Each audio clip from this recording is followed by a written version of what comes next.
Assalamualaikum warahmatullahi wabarakatuh.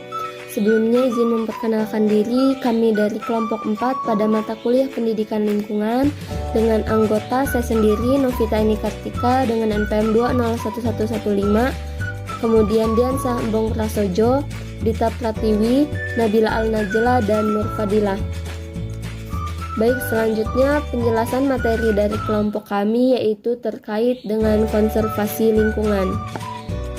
Jadi konservasi lingkungan ini merupakan pengelolaan biosfer secara bebas dan aktif yang bertujuan untuk menjaga kelangsungan hidup keragaman spesies, memelihara keragaman genetik yang dimiliki setiap spesies, dan merawat siklus nutrisi dan fungsi ekosistem. Dalam pembentukan konservasi lingkungan ini tentu adanya tujuan dibentuknya suatu konservasi lingkungan, di mana tujuannya itu yang pertama memberi perlindungan, pembatasan, serta pemeliharaan kepada suatu area atau lingkungan yang bernilai agar menghindari kemungkinan terjadinya kerusakan, apalagi kepunahan pada komponen yang menjadi pembentuk dari lingkungan tersebut. Nah, untuk contohnya seperti yang ada di Lampung yaitu lembah hijau, di mana banyak hewan-hewan yang dilindungi di sana agar tetap lestari dan tidak punah. Selanjutnya yang kedua yaitu menekankan untuk memanfaatkan kembali bangunan atau tempat yang sudah tidak dipergunakan dengan cara memperbarui atau mengembalikan fungsinya seperti semula dipakai kembali. Nah, contohnya yaitu seperti Taman Purbakala yang ada di Lampung Timur yang sekarang sudah diperbarui dan menjadi taman wisata. Yang ketiga yaitu melindungi situs, benda bersejarah, serta cagar budaya dari kerusakan sampai dengan kehancuran. Cagar budaya terletak pada kawasan yang mempunyai keanekaragaman hayati banyak. Contohnya seperti Museum Lampung, di mana di Museum Lampung itu banyak sekali benda-benda bersejarah yang dilindungi agar tetap ada dan tidak punah. Dan yang keempat yaitu memelihara kualitas lingkungan agar tetap baik dengan memastikan ketersediaan air dan udara bersih. Contohnya, pada saat membuang sampah, sebaiknya kita buang pada tempatnya. Jangan membuang sampah di sungai, kemudian jangan menebang pohon sembarangan, dan yang lain sebagainya. Baik, Assalamualaikum warahmatullahi wabarakatuh. Ingin memperkenalkan diri, saya Dian Sahambong Prasojo NPM 201101039 akan melanjutkan presentasi dari kelompok kami yaitu Pendidikan Lingkungan kelompok 4. Di sini saya akan melanjutkan dari saudari Novita tadi. Baik, lanjut ke manfaat konservasi lingkungan hidup.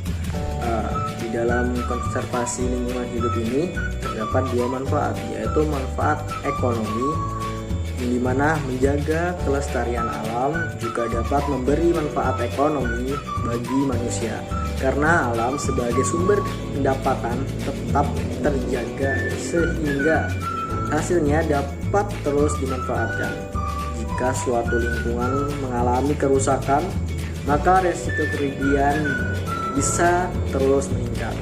Yang kedua, ada manfaat ekologi, yaitu membuat keanekaragaman hayati bisa memperoleh perlindungan melalui keseimbangan ekosistem, sehingga terbebas dari ancaman kepunahan. Baik, di sini saya akan menjelaskan tentang manfaat ekologi, yang dimana dalam materi pelajaran biologi, ekologi adalah ilmu yang mempelajari hubungan timbal balik antar makhluk hidup dengan lingkungannya. Penerapan ekologi bisa kita temukan dalam kehidupan sehari-hari. Contohnya sederhana aja ya, yaitu aktivitas yang dilakukan oleh petani saat menggarap lahan sawahnya. Pada satu kasus ini, petani akan menaburkan pupuk kompos dan pupuk lainnya agar tanaman padi dapat tumbuh dengan baik, sehingga nantinya padi tersebut akan menghasilkan beras pulen yang sangat nikmat untuk disantap. Jadi begitu. Jadi hubungan ekologi pada contoh di atas melibatkan makhluk hidup, yaitu para petani dan tanaman padi itu sendiri. Sementara lingkungan yang berupa tanah, air, unsur hara dan sebagainya. Di dalam Al-Quran sudah diterangkan dalam surah Ar-Rum ayat 41 yang berisi telah nampak kerusakan di darat dan di laut disebabkan karena perbuatan tangan manusia, supaya alam rasakan kepada mereka sebagai sebagian dari akibat, di dalam kurung akibat perbuatan mereka, agar mereka kembali ke jalan yang benar.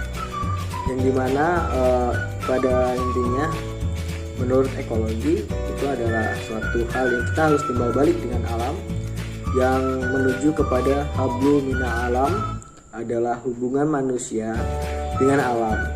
Selain ditugaskan untuk beribadah dan menjaga persaudaraan, manusia juga diberi tugas untuk memakmurkan bumi itu sendiri. Allah Subhanahu wa Ta'ala bahkan secara tegas mengancam manusia yang berbuat kerusakan di muka bumi ini. Contohnya itu tadi ada petani dan tanaman padi, di mana saling menguntungkan. Lalu untuk sedikit contoh juga ada di Tulang Bawang tempat saya itu ada suatu perusahaan yang dimana dia membuka lahan, namun dia mengganti dengan tanaman, yaitu tanaman tebu. Nah itu termasuk tidak terlalu bagi saya tidak terlalu ekstrim, karena tanaman yang mungkin lahannya itu dibuka lalu dikembalikan lagi untuk ditanami kembali, yaitu menghasilkan gula.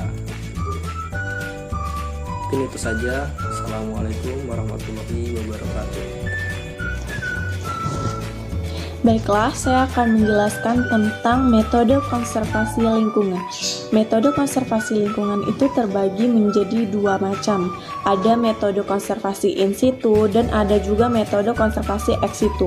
Metode konservasi in situ adalah upaya pelestarian keanekaragaman hayati, baik berupa flora ataupun fauna yang dilakukan di habitat asli spesies tersebut.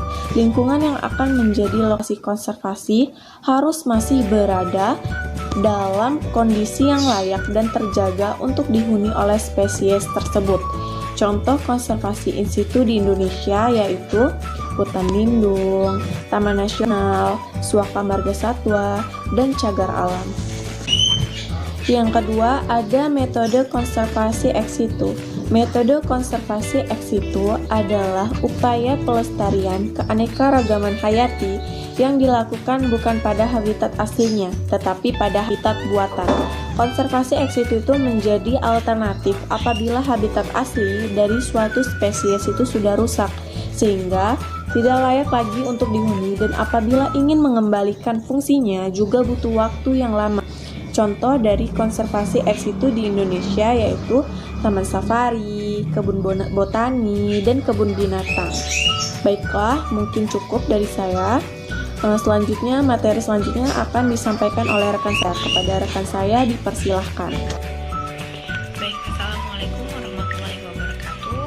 Perkenalkan, nama saya Nur Fadila dengan NPM 20110101116. Saya akan menjelaskan tentang macam-macam dan bentuk konservasi alam. Jadi, macam dan bentuk konservasi alam yang akan saya jelaskan ini ada 5. Yang pertama yaitu ada cagar alam, suaka marga satwa, taman nasional, taman laut, dan kebun raya Bogor. Yang pertama yaitu cagar alam. Jadi cagar alam ini dimana adalah salah satu bentuk kawasan konservasi yang dilakukan pada habitat asli flora dan fauna yang mempunyai karakteristik sesuai dengan lingkungannya atau yang bersifat unik. Kemudian salah satu contoh cagar alam yang ada di Indonesia, yaitu cagar alam di Teluk Baro yang berada di daerah Yogyakarta. Kemudian selanjutnya yaitu ada Suaka Marga Satwa. Jadi Suaka Marga Satwa yaitu suatu kawasan yang mempunyai keunikan yang khas.